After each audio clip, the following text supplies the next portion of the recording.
Good evening and welcome to this evening's lockdown webinar, brought to you in association with British Rowing's official analytics partner SAS, working to help give you the power to row. Tonight's topic is about staying healthy and staying happy, and is a subject that we're bringing to you really as we ease out of lockdown. So I'd like to introduce Dr. Persephone Wynne, British Rowing Project Manager for our Senior Club Coach Programme. When Project Awesome was offered to her rowing club, Perse set up a junior rowing section, and there really began her coaching career. She gained a number of coaching qualifications, which really, as Perse says in her own words, awakened her interest in sports science. She's gone on to undertake a sports and exercise degree, a master's in exercise physiology, and a second master's in professional sports coaching. She's also undertaken a PhD in paediatric exercise physiology, studying injuries in the under fives and teenage mental health. She's been rowing and coaching for over 30 years and is a member of Nottingham Rowing Club. So before we kick off with Perse, I just need to do a little bit of housekeeping with you. The webinar will be recorded and available shortly after tonight's session. We encourage you to ask questions using the question tab on the side of your screen, and we will address questions at the end of tonight's presentation. Any questions that we don't get to answer tonight will be posted on the website in the next few days.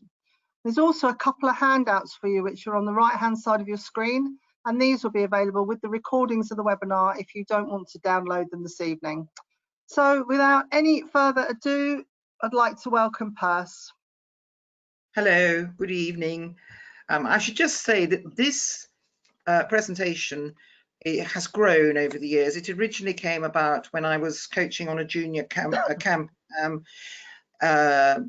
and we had a problem with young gentlemen who were determined to see how long they could make one all-in-one last throughout the camp, which made them fragrant, to put it mildly.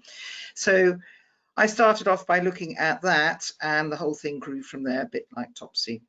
But first of all, we are going to talk about general hygiene, and our lovely sport actually is pretty filthy. We are prey to all sorts of nasty bugs and diseases because water carries all sorts of stuff. So we will start off with the one that you will all know, Val's disease or leptospirosis, which comes from the wee of rats.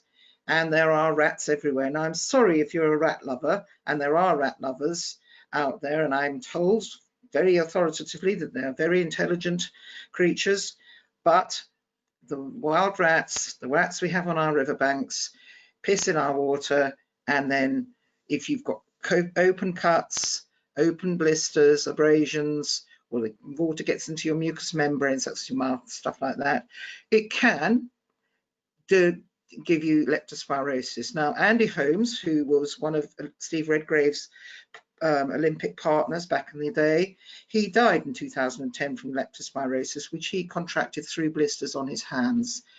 It doesn't matter who you are. So if you have flu-like symptoms and there's no obvious reason why, you should tell a doctor and tell them that you have contact with river water and tell them that you're worried about Val's disease. They'll quickly be able to say yes or no. Okay, other things you can pick up from water. Now, we've had an awful lot of flooding this year, and in the water that we have, the flooded water, if it's got into the drainage system, there will be sewage in there. If it's come over fields where there are cows and sheep, there will be their urine and their feces diluted within it. And these can all give you really nasty things. So you can have cryptosporidiosis, which is more common in streams where animals urinate, but again, it comes from either sewage or dead animals. You've got E. coli, which you would normally associate with food poisoning, but again, you can pick it up from streams and rivers after flooding. And Hep A, hepatitis A, again caused by a virus present in feces.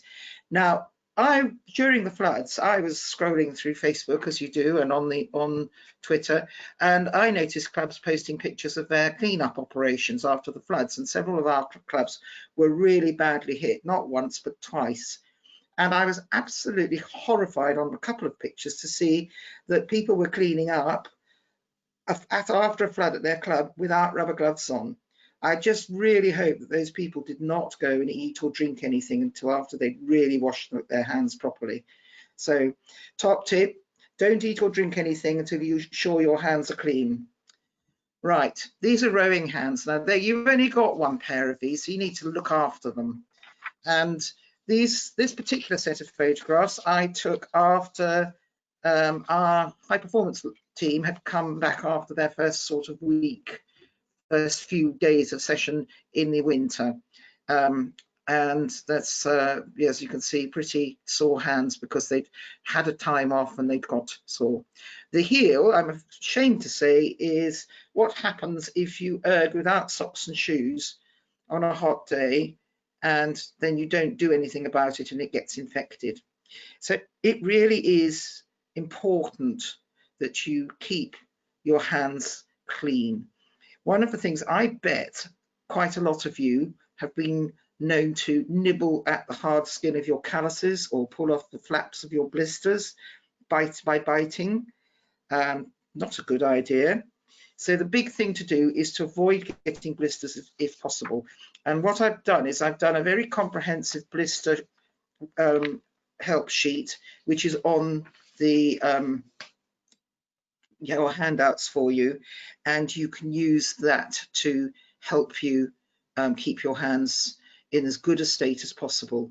Once you've got your hands into a really poor state, if you're not careful, they'll get infected and you then really need to watch it. So blisters are caused from friction between your hand and the oar handle, either from high mileage or from gripping too hard or from gripping too hard. So if you go straight from being off for a month back into relatively high mileage and your hands have been, you've done nothing with your hands for that month, you may get blisters, as these high performance athletes here have. But gripping is a technical fault, and you want to release that grip of death on your blades because they're all nicely encased in your gates. They're not called the gates, excuse me, but gripping, it's a technical fault. It will help you to improve your sculling and your rowing and to prevent other injuries such as tenosynovitis by learning to have a loose grip. Remember, think of a hook, not a grip. Okay, some people wear gloves, they have no option. I had a young lady I coached a few years ago. She worked in healthcare. She was quite high up in her hospital, and it got to the stage where her blisters were so bad that they actually signed her off work and then told her that if she came in with blisters like that again, she'd have to find something else to do. So she wears gloves. She's still rowing. She hasn't given up. They're also very useful if your hands get extremely sweaty, and that can cause friction too. There are specialist rowing gloves available, or you can use gym gloves, lifting gloves. Find what suits you best. But remember, keep your gloves clean and also try to keep your hands dry. Okay, if you can keep that, your sweaty hands clean, that will help. If you get sweaty hands in the gym, wear gloves as well there. Now, if your blister bursts during an outing, what do you do? I'd lay money on it that you get out of the boat, you pop your blade back on its rack, and you go off upstairs and you look at your blister and you sort it out. But you've left that fluid containing your bacteria, your fluid, on the oar handle for someone else to pick up and use. Please, if you burst your blister and either have blood or liquids onto the equipment, please scrub it and clean it. And do unto others as you would have done unto yourself. So the basic rules for keeping blisters is to keep your blisters dry and covered, particularly during the day. If you do that, most of the time they'll look after themselves. But I'm not going to go into the details of what you do with them after that. The other place you can get, because there's a help sheet for you, the other place you can get blisters is on your bum. I did a half marathon the other day on the Erg because didn't have anything better to do as we were in lockdown, and I haven't had a blister on my bum before, and I'm not going to repeat the experience. But if you decide you'll know if you get them, use a seat pad or a folded towel if you're prone to these. And also the double layer rowing shorts that we use are very helpful to prevent those sorts of blisters. So now we've got some blisters. These are hands. Here we have Matt Rossiter's hands. This photo credit was Pete Reed. He took these and sent them to me, and that was what they looked like on the Sylvester camp. Now, if you feel the need to go across the Arctic, wearing gloves, and your hands get sweaty, and they're in gloves and they're hot and sweaty, and that's what's weeks of doing whatever he was doing going across the Arctic, Alex Gregory's. I believe that after this, basically his whole hand top layer peeled off. The bottom set of hands are an international Italian scholar, and I'm afraid I can't pronounce his name, but he has quite good calluses there. So there's a larger blisters, the blisters document is on the system for you to download and have a look at. Okay, but look after your hands. Look after your hands. Think about the things that can cause blisters, changes in your grip. If it's very hot and the atmospheric conditions and it's really, really sweaty, that might change your grip. The outing duration may be longer than you're used to, and especially if you're a gripper, that will not help. And the pressure you put on the handle. But the big thing that causes blisters is poor technique. And that's something that we should all be working on all the time. You need to look after your hands. It has to be standard. You have to do it every day. You need to keep them supple, use moisturizer. No chaps, it doesn't matter. It's not being wet. Look at put moisturizer on your hands. There's plenty of good ones out there that don't smell of lilac and all the rest of it. You only have one pair of hands. If you want to carry on rowing, look after them. We've come back to rowing after a lockdown. Most of us, our hands are fairly soft. I haven't even got a callus on mine at the moment.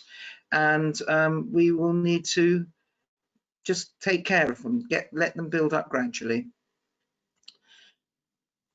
Okay, some other things that can happen. Track bites. Now that's where the end of the slide goes into the back of your leg if you're not set up properly, or if you've got such a setup that you can't avoid it.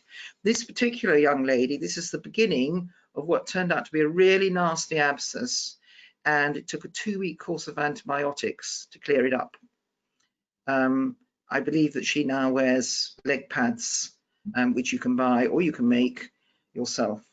Sculler's knuckle, totally unnecessary. Beginners usually. This is a mild case of it, and again is purely down to poor technique, and a lot of beginners have it. I remember vividly seeing a sculler at a regatta in his novice race coming with blood streaming down one hand, where he'd obviously gouged his hands every single stroke. Okay, now from all these things, you've got open wounds, you've got sores, entry into the body. There is a disease called sepsis. It's a killer.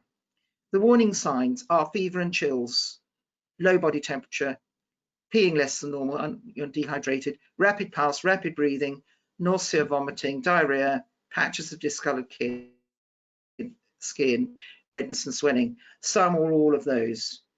We had a member of our club several years ago now come off the water one Sunday lunchtime, had a small blister on her hand, probably put her hand down in some goose poo or something, we don't know. And by 6 o'clock that evening, she was in hospital in a really bad way and ended up in intensive care. And she was off rowing for about 6 months, off work for months, had to have operations on her hands. So really not good. So this is a London lady rower who got sepsis in beginning of the summer in 2018. And as you can see here, this is just when she started to notice that the little crack in her finger there hadn't healed up, and in fact it was beginning to move up and around her hand. You can see where the redness is spreading there. And here you can see it's got worse. So by then she'd been to hospital and they were keeping an eye on it. On the back of her hand, with their black marker pen, they started to mark the movement of the sepsis up her arm.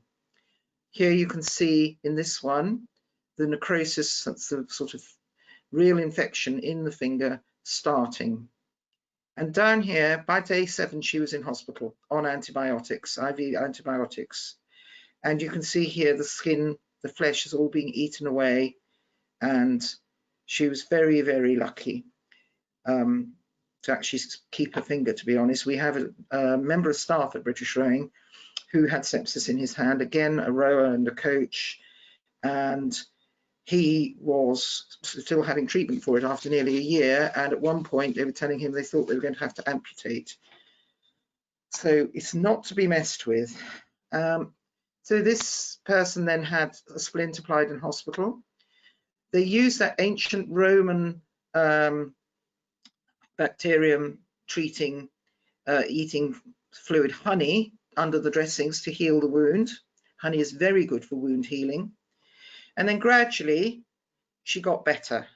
As you can see, the skin started to fall off, but she's still got really sore places, as you can see here and here. But it's getting better all the time. She was having to wear a silicone bandage at night to help produce the scar tissue and to improve the healing. She said it was very tight. She still has a lot of scar tissue on her finger. She can still feel the tendon on the side of her finger there. But she has started rowing again, and she has been to a rowing camp in Europe. All from, and I don't know what she did after her outing, but the chances are that just like you or me, she'll have got off the water, thought, probably not even noticed a slight crack in her finger, gone home, carried on with the day, and then by the time she did notice it, the infection was setting in. Okay. Now, on the partial return to rowing, we've all been issued with quite clear instructions about looking after our kit and keeping everything clean to prevent coronavirus. But of course, we should be doing this anyway. Boats are expensive. In our club, I'm at Nottingham, we were sent an email and we were required, each of us, to bring down a bucket with washing up liquid, sponges, wipes, everything that we needed to clean our own boats. And here you can see I'm cleaning the handles of my blades. Now, these are private blades, and you'd think, why does she need to clean private blades? Well, I didn't know who had moved my private blades from my rack and put them on the floor. So I cleaned them off before I used them. And we were instructed that we had to clean the boats each time before and after each outing, and our blade handles. We need to keep our cockpits clean and clear of mud and all the goose poo and other stuff that gets in there. We needed to clean the slides and the ends of the slides. We need to check our shoes. By the way, always wear shop socks in your shoes. You don't know what nasty bugs other people have got on their feet if they're rowing in club boats.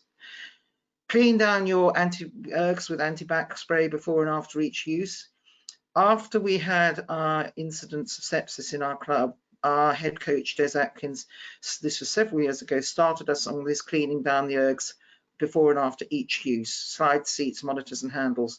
The incidence of colds and bugs in the club has gone down noticeably. And also we are very strongly urged not to come down with colds. Also, don't forget to clean your weights mats and your benches. It's really unpleasant if you go and lie down on a mat or a bench and someone else's sweat patches there. And of course, we don't know. In fact, I think I heard somebody say on Anne Redgrave on the Coming Back to Rowing Coronavirus webinar the other day that they don't think coronavirus is in sweat patches, but we don't know. Very little known about the nasty virus. So here we are, washing down our boats inside and out, oars, all handles being cleaned too, the bucket being kept in use. And these are private, some are private boats, some are club boats. It doesn't matter. They must be kept clean, but you owe it to yourself. Right, your water bottles. You should have a bottle of clean water, and the bottle should be clean. And you need water regardless of what training you're doing, or liquid, preferably water. You should never share your water bottles. Somebody could be carrying the bacterium for impetigo. This is usually seen in nursery schools, But when I was a rowing coach at a university about 20 years ago now, one of the athletes came up to me and said, "Oh, Perse, what am I going to do? I've got this thing on my face." And he had a flipping great sore, rather like this one here, on his face. And I said, "Well, go up to the University Medical Centre and get them to look at it." And he said, "Oh, I can't get an appointment for 2 days." I said, "Just go and see the nurse. She'll get you an appointment immediately." Unfortunately, by then, because we all touch our faces and our lips and so on, he touched it. He touched the university minibus door handle and various other things, and it went through the club. Quite a lot of people got it. Cold sores are mostly a sign of your immune system being down, and once you've had a cold sore, you will be prone to them forever because they're a virus. But again, they're quite contagious, so don't share the water bottles. One of the reasons you need to also think about, one of the things you need to think about with your water bottles is to cover the nipples that you suck out of, to keep the dirt out of your mouth. You need to keep your bottles clean. So here's a collection. This is my collection of water bottles. I've got far too many, lots of complaints about it, but water bottles with caps are the ones you need to take with you in the boat, because what do you put into the boat with you? You put your shoes mostly. Well, we do. We have to, otherwise they get thrown in the river by the little rascals around us. And so we have these water bottles with lids, which means that when if it's raining or whatever, the stuff that's on the bottom of our shoes doesn't get onto the bit that we drink out of on our water bottles.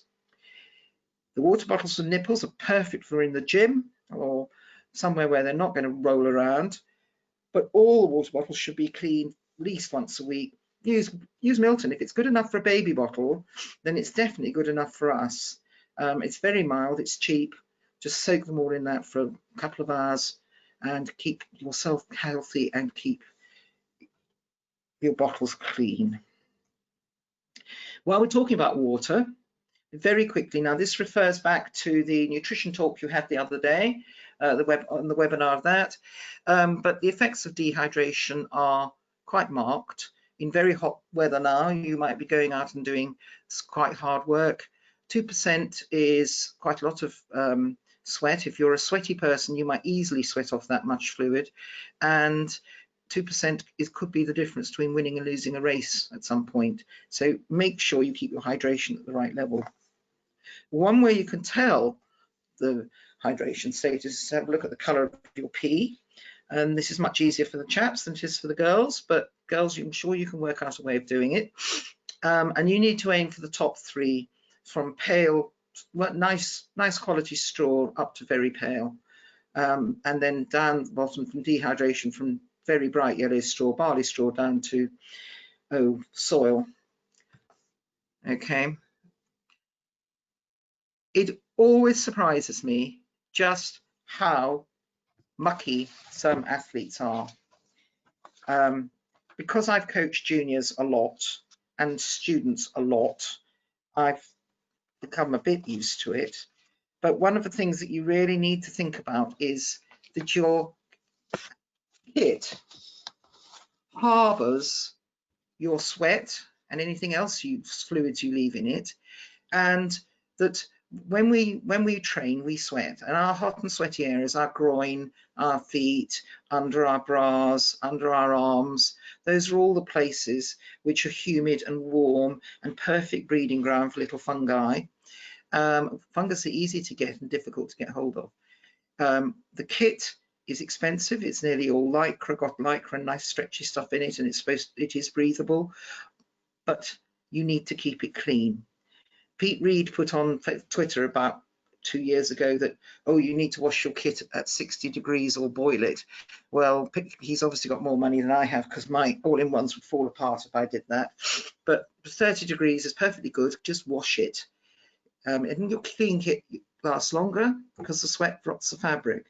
One of the things you can get from the fungus in your kit or when you go in is crotch rot, which is a nice fungal. Obviously, I can't show you the photograph from the front view. You can imagine it for yourselves. The other thing that is rife, and this is a problem in some boat clubs and people don't tend to talk about it, but athlete's foot. Wear socks in club boats because you don't know who's got it. Use flip-flops in the shower and the changing room. Afterwards, make sure you dry them properly so that they're ready for the next time. Don't share your towels, don't share any of your stuff. Make sure you dry yourself properly, particularly, I do sound like mummy here, but particularly in your creases and your groins and under your arms and all those places. Keep your towels clean and dry and remove them from your kit bag when you get home. There's a horrible habit of some people have of sticking their kit into their bag and leaving it there to fester all nice and warm and moist. And then they take it out and they sniff it, and because it's a bit drier than it was the last time, they go, yeah, that's fine, put it back on, and off they go again. So don't be that person, because after a while you become pretty unpleasant to be with. Okay, something a little bit more salubrious now. Injury prevention. Well, we don't want to be injured, so much better to prevent it from occurring in the first place. You're given warm-ups and cool downs by your coaches, and they will help prevent muscle strains and pulls. So don't leave them out of your routine, even if you're late and everything's running a shorter time and you've got to be off quickly. Better to have a shorter workout, but don't leave the warm-up out. And remember that good technique will reduce the risk of injury. So follow your well-structured training program and try not to have overuse injuries. And the core and flexibility work that's slotted into your program is not an added extra.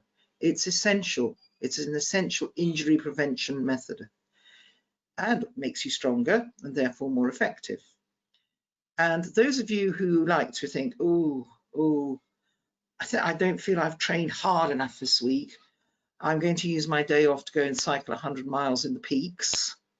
Go and talk to your coach about it first, because what you're going to do is end up putting yourself into an overtraining situation, though nowadays it's called unexplained underperformance, UUPS.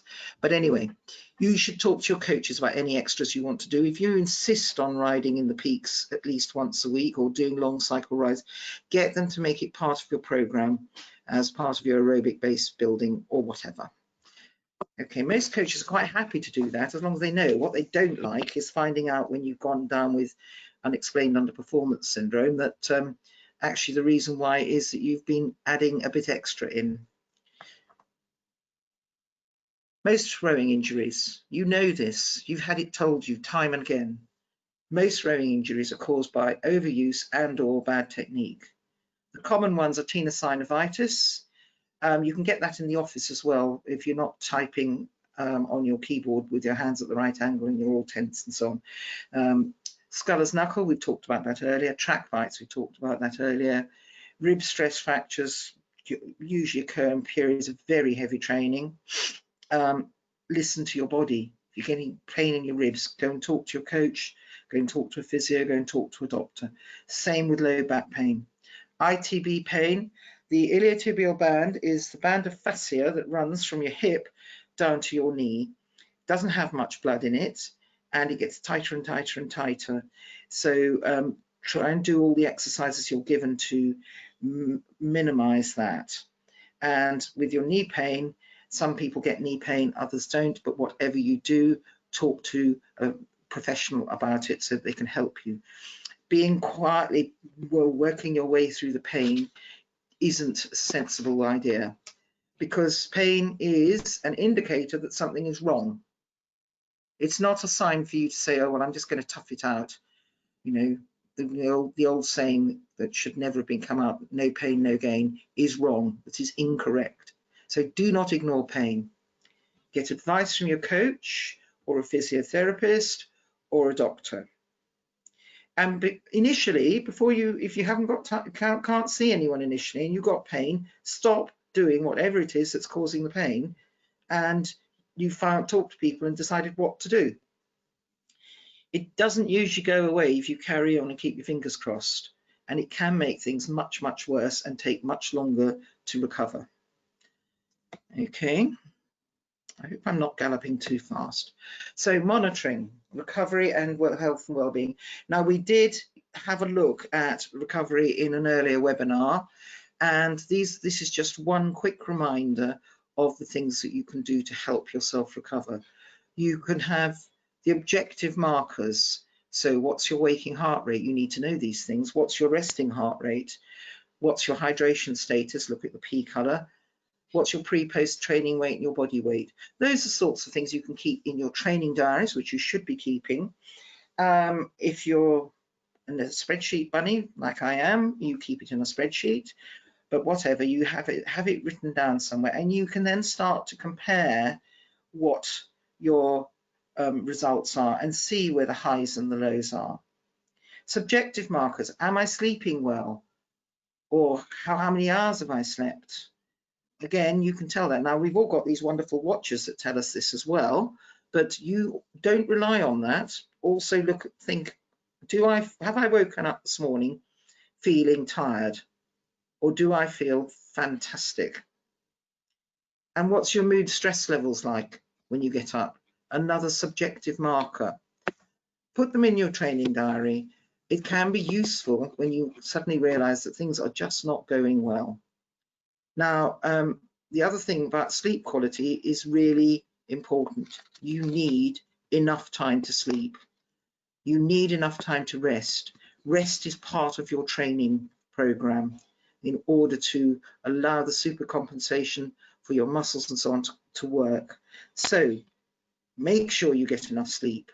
Most people need between 7 and 9 hours of sleep each night. Okay. Taking your computers and your iPads and your iPhones and your Androids and all the other things to bed with you, because it's not a good plan, because it keeps the brain stimulated. So try, and as we did with you, or as your parents did with you when you were babies and toddlers, try and set up a good bedtime routine and just do the same thing so that your body gets used, your brain gets used to, it's 9:30, I'm going to bed now, either having a nice warm bath or whatever it is you do. I'm nice and warm in my room, the light's nice and not too dim, I'm going to read one chapter of my book, or I'm going to listen to a podcast or something, an appropriate one obviously, and get yourself ready for sleep so that your body knows it's time to go to sleep. Okay, right. Respiratory problems. Strenuous training can reduce your immune system response, and this has also been talked about in one of the webinars. And that because your immune response is reduced, you are more likely to pick up colds, infections and so on, and particularly the upper respiratory tract infections. If you're an asthmatic, strenuous training can make the asthma worse, particularly if you're at a club where dusty, dirty training rooms are around, weights rooms around, mouldy showers. So if that's the case at your club, this is a golden opportunity for you to set up a rota for each quad to take their turn in cleaning the various areas. I'm asthmatic and cold air sets me off, as do high pollen counts. So, I know when I'm likely to get asthma, and I have my inhaler with me. I also get exercise-induced asthma, and that's very common. So check that athletes who have exercise-induced asthma always have their inhalers with them, and that they know how to use them properly, and that the asthma inhaler is in date. After we've had 3 months off the water, I went through my kit bag the other morning, and lo and behold, 2 of my inhalers in there were now a month out of date. So off they went. Okay. This is the biggie. Colds, coughs, colds, flu, and now we've got COVID-19. It's really important that we pay attention to this. All of these viruses are strongly transmitted through your eyes, your mouth, your nose, your respiratory passages. When you are talking, quite a lot of research has shown recently that actually just sitting here talking I will be expressing tiny particles of whatever virus I happen to have in my system at the moment onto my computer screen, as it happens, because there's no person there. Thank goodness you're all behind your screens. And the viruses are easily transferred by touch or by contact with other airborne particles, coughing and sneezing. It's very difficult, but you need to try and avoid this sort of thing. So avoid touching contaminated surfaces, avoid shaking hands with people who've got colds and flu-y things. Try the elbow bump or the foot touch or whatever the current thing is for doing this. And if you're a huggy sort of person, I'm sorry, but you really do again have to stop doing that for the moment. You need to wash your hands properly with soap. Now, the reason we say soap and not bacterial hand wash has its place and it's very useful, is because soap breaks down the lipid, that's the fatty covering on the outside of the virus, and helps to neutralize it. Whereas bacterial hand wash, unless it has over 60% of alcohol in it, doesn't do that. So really important. You can sing happy birthday twice or Frere Jacques while washing your hands, and that helps. Try to avoid touching your hands to your eyes, your nose, your mouth, especially if you've been somewhere where the virus, you know the virus is rife. We all touch our faces all the time, and it's a very hard habit to break. Right, colds. I've just touched my face. The common cold is a viral infection. There are about 250, maybe more, viral strains of it. The most common is the rhinovirus. Rhino means nose, think of a rhinoceros. And they're responsible for about a third to half of all common colds. And you all know the feeling. You get the sore throat, the runny stuffy nose, the sneezing, the mildly swollen glands in your neck and throat, and you'll feel pretty rotten for 4 to 7 days. And the common cold viruses just target your nose and your upper respiratory tract, and you'll sneeze a lot and you're pretty disgusting to be around. How you tell if you have got a cold or the flu? So many people go around saying, oh, I've got a dose of the flu. Well, this is how you tell the difference. Colds rarely cause a fever. They rarely cause body aches. They're usually confined, the symptoms are usually confined to above the neck, and they're unlikely to occur suddenly. But flu comes on very fast, affects more than just your nose and throat, and it makes you feel exhausted and too unwell to carry on as normal. You're not going to go to work if you feel the flu, if you feel like you've got flu. Please don't go down to the rowing club. Right, how to treat a cold, help you get better, faster, rest and sleep, keep warm, lots of fluids, fruit juice, squash mixed with water to avoid dehydration. If you've got sore throat, you could gargle with salt water. I like honey and lemon personally, but it's each to their own. Wash your hands with soap and warm water. Don't share your towels and other household items with someone who has a cold and flu. Don't touch your eyes and nose in case you have come into contact with the cold virus and you want to pass it on. And stay away from your club until you're better. Don't be generous and share your virus with your squad and crewmates. They'll love you for it if you do. So, influenza. This is also a viral infection. They have new strains every year, which is why every year you get new vaccines. Anyone who is an asthmatic or has some other chronic medical condition, quite a lot of us, we get our flu jabs for free every year, and we go along and religiously. If you've ever had flu, you will understand why you don't want to get it again. It affects the upper and or your lower respiratory passages. It makes you feel really rotten with headaches and fever. Everything aches, joint pain, your muscles ache, you're weak, you feel weak, and quite frankly, you just want to go to bed and stay there. Now, the flu vaccine helps to prevent the flu. It doesn't help to prevent colds. And colds, regardless of what Mrs. Jones down the road tells you, does not give you the flu. It's not caused by the flu vaccine. And as we all know, there is no vaccine for COVID-19 as yet.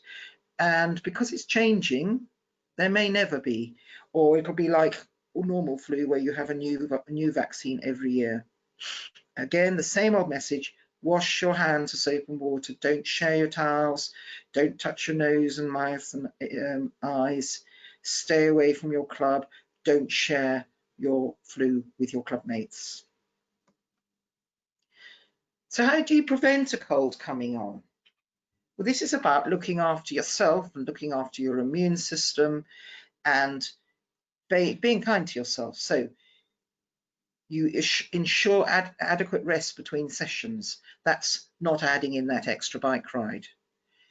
Your coach will have written you a well-balanced training program, and hopefully that will take account of your work-life rowing balance. And if you are experiencing a lot of extra stress at work or whatever, you need to talk to your coach about that, because they need to know. By reducing the physiological stress, you then give your immune system a chance to stay on top of any viruses that come around. And reducing psychological stress, the same. Psychological stress can cause just as much impact on your immune system as everything else. And psychological stress may be exams or stress at work or stress at home, all sorts of things. It might just be stress of being locked down for 3 months. You need a decent diet. We had in the nutrition webinar, there was a lot of very good advice about adequate diet, and there is evidence that not having a decent diet will cause immunosuppression response. And that comes from a paper by Budgett and White called Avoiding Winter Illness, which I've put in the references at the end of this. Again, washing your hands with soap and water, don't share towels, don't touch your eyes and nose. Lots of don'ts here. So if you become ill and your symptoms are mostly above the neck, here's what to do. So if your symptoms are mostly above the neck, you've got a dry sore throat, your nose is all blocked or it's runny or both, and you're sneezing and you've got slightly swollen glands, cool things down a bit. Reduce the amount of exercise you're taking. Keep your training to under 60% of your maximum heart rate until your symptoms are gone.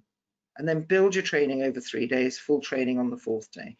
Daft to go back into full training for straight away. You'll just kick it all off again.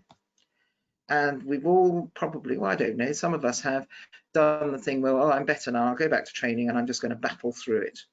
It doesn't work. So what do you do if you become ill with your symptoms mostly below the neck?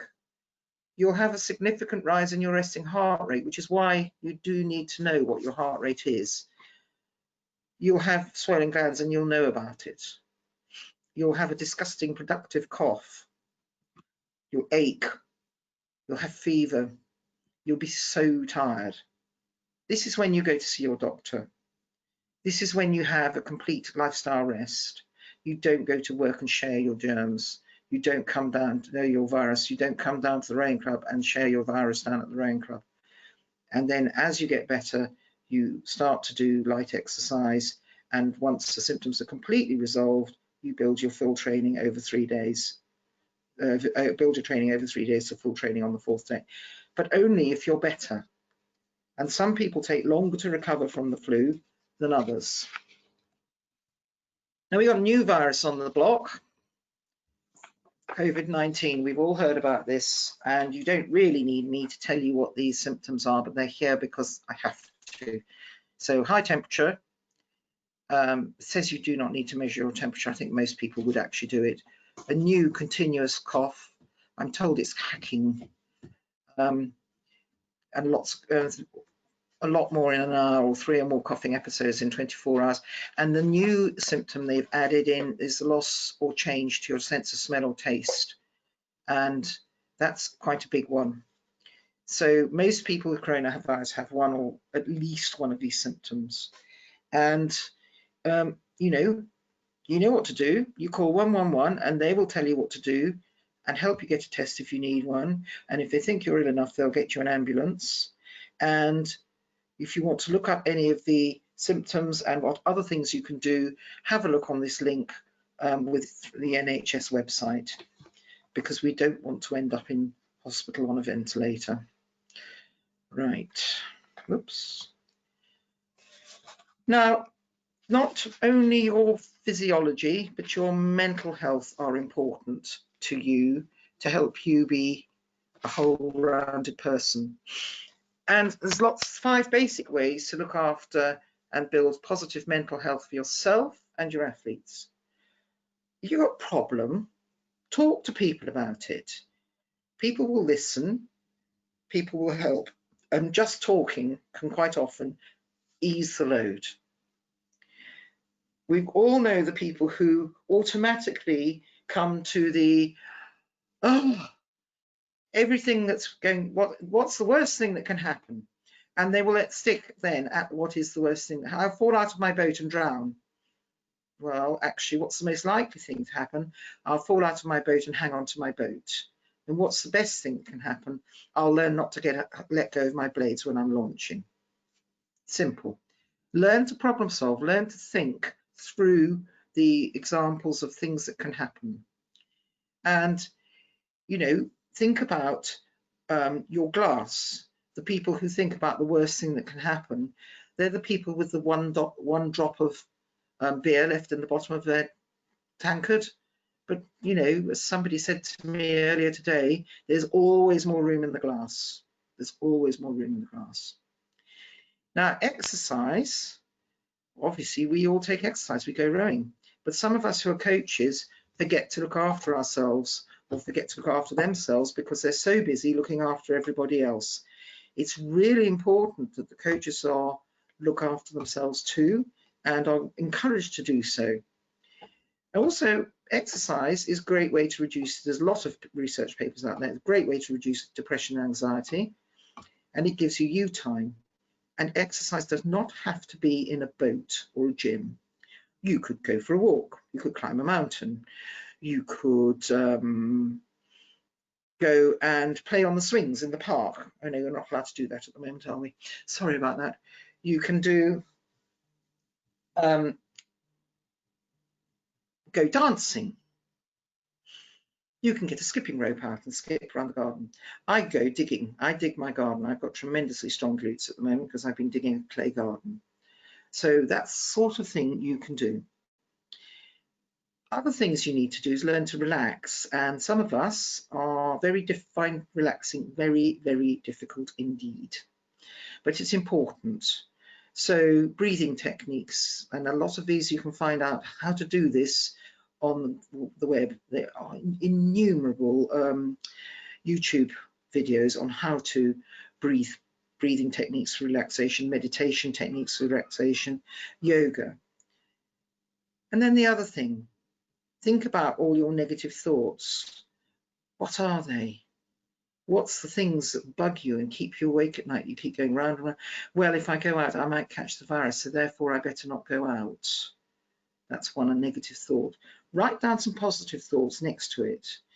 Well, if I go out and I'm wearing a mask and I'm out in the sunshine and I'm having a walk and I haven't caught the virus, okay, I'm good this time. So again, think about that glass that's empty. Try and fill it up a bit with something more positive. It's easy to say, very difficult to do.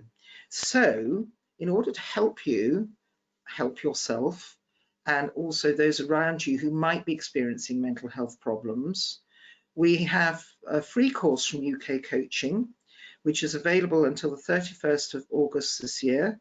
It takes, I think it took me about an hour and a half, 2 hours, and there's the link for it. Click on it, go and do it. You get a nice certificate at the end of it. You learn a bit during it, and it might just provide that ping moment for you to help you move forward, should you need to. And we need to remember, it's not just in hospitals that you have to keep your hands clean. It's everywhere. Keep your hands clean. Keep your hands to yourself. Think about where you put them. Think about where other people might have put theirs. Keep your hands clean. And by the way, wearing gloves doesn't help because people forget they wear the gloves and then they keep putting them on top of everything, and then whatever's on the gloves goes on to other things. It protects you for a bit, but not all the time. So the other thing, we've got influenza, MSRA, gram-negative bacilli, diarrhea. I can't remember the other ones from when I was working in the hospital, but anyway, there's loads of them. And now we've also got COVID-19 to think about. So you've got the general message by now: wash your hands with soap. So institute a personal hygiene regime at your club. Get your athletes to keep themselves healthy. Get them to make hand washing with soap and the use of antibac sprays on ergos, etc., a habit, and a proper habit. Athletes who are ill, maybe with the flu or a cold, should stay away from the club, minimize the risk of infection and increase their speed of recovery, and keep the club free of bugs. Remember to look after yourself and your family and friends. It's really important. And the other thing, there's been a lot of reports that people are not going to their GPs with other problems because of the COVID-19. Please call your doctor if you've got a problem. They call your GP surgery. They will not turn you away. Don't let things get fester. Don't let the worrying about a symptom can be almost as bad as having the symptom. So don't worry about things. Call your GP, talk to them. They won't turn you away. You'll nearly always get a telephone triage, and then you may, if necessary, be called in to see them. They are still working.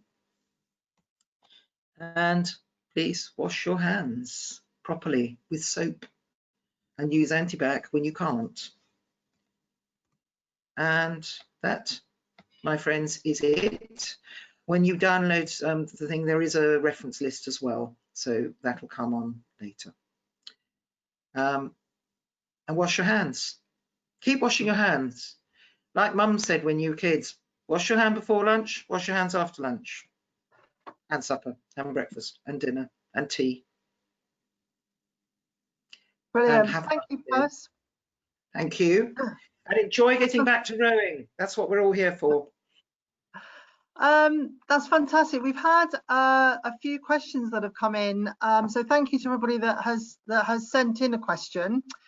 Our first question, Perse, is around blisters.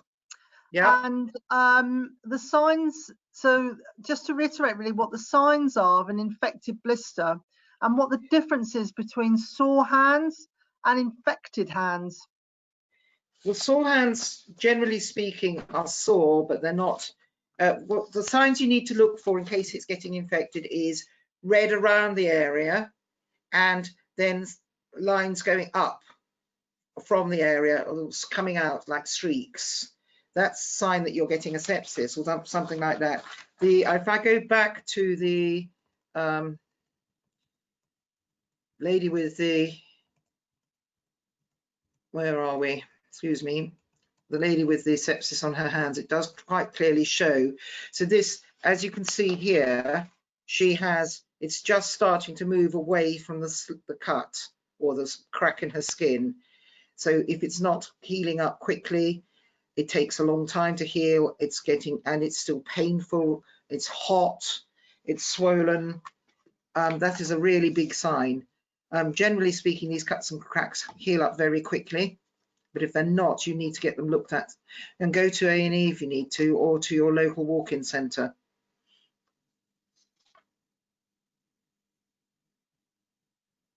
And just following on from that, Perse, yeah, you mentioned about using moisturiser.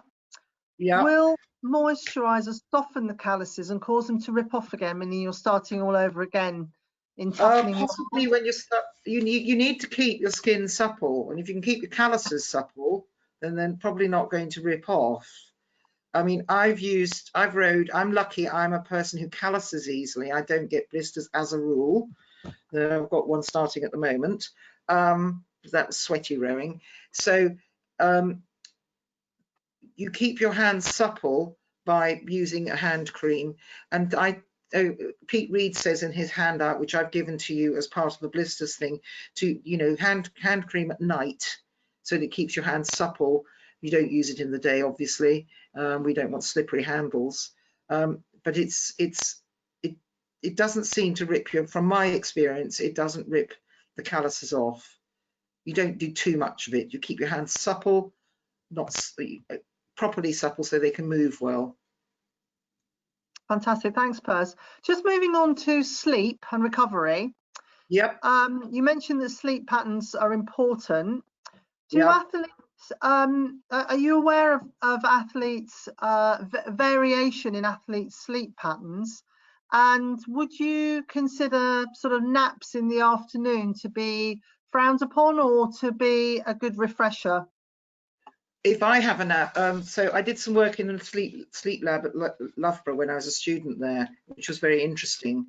The research they found, I'm not sure if it was for athletes or not, but if you're going to have an afternoon nap, then you don't let yourself sleep for more than half an hour, because it does disrupt your sleep pattern.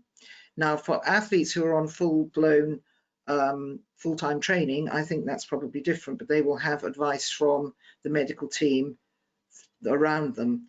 For those of us who are training morning and evening and on the weekends, then if you want to have a little sleep, have a sleep, set your alarm on your phone or your watch or whatever for half an hour, put your head down and sleep. And it's a really useful trick to learn.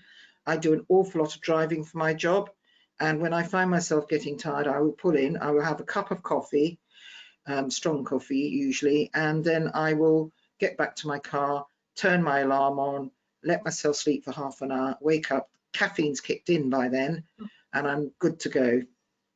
And that's a top tip from me. It doesn't really affect your sleeping pattern, but the sleep patterns do get changed. I suppose people are individuals, and that's part of the thing that happens. You learn to read your own body. And just finally, Pers, the mental health first aid course that you mentioned, Yes. do you happen to know if it's suitable for young rowers? And are you able just to share the link again? There's the link, and this course will be, I will get it put onto a document so that you can, that's not it, so that you can find it, you can click on it with this. So we'll put it as one of the documents on the platform, so that when we put all of this up, you can get it. Okay, Fantastic. I don't recall it being unsuitable for young rowers, and they certainly didn't ask me how old I was. Okay. So usually if it's unsuitable, they ask you to sign in that you're over 18 or whatever. Okay. Thank you, Pers. We have had a few other questions, and we'll make sure that we answer those questions for you and add them to the website. So really it just remains for me to thank everybody for attending this evening, and for Pers for delivering what I know is very close to her heart in terms of staying healthy and staying happy. As I said, the videos and slides will be available on the lockdown webinar page on the British Rowing website, www.britishrowing.org. And you'll also find all the details of the next webinar in the series. You'll also shortly receive a feedback form around this webinar, and really your feedback is important to us, so it helps us shape future webinars. On Thursday, please join us for a technical spotlight webinar on sweep rowing with Hugo Gulliver, Chief Coach for the University of London, and Richard Chambers, Women's High Performance Coach for Oxford Brookes University. So thank you again, Pers, for presenting tonight's webinar, and to British Rowing's official analytics partner SAS for their support in this webinar series. Just remains for me to say good evening and enjoy the rest of your week. Thanks, Pers. Thank you.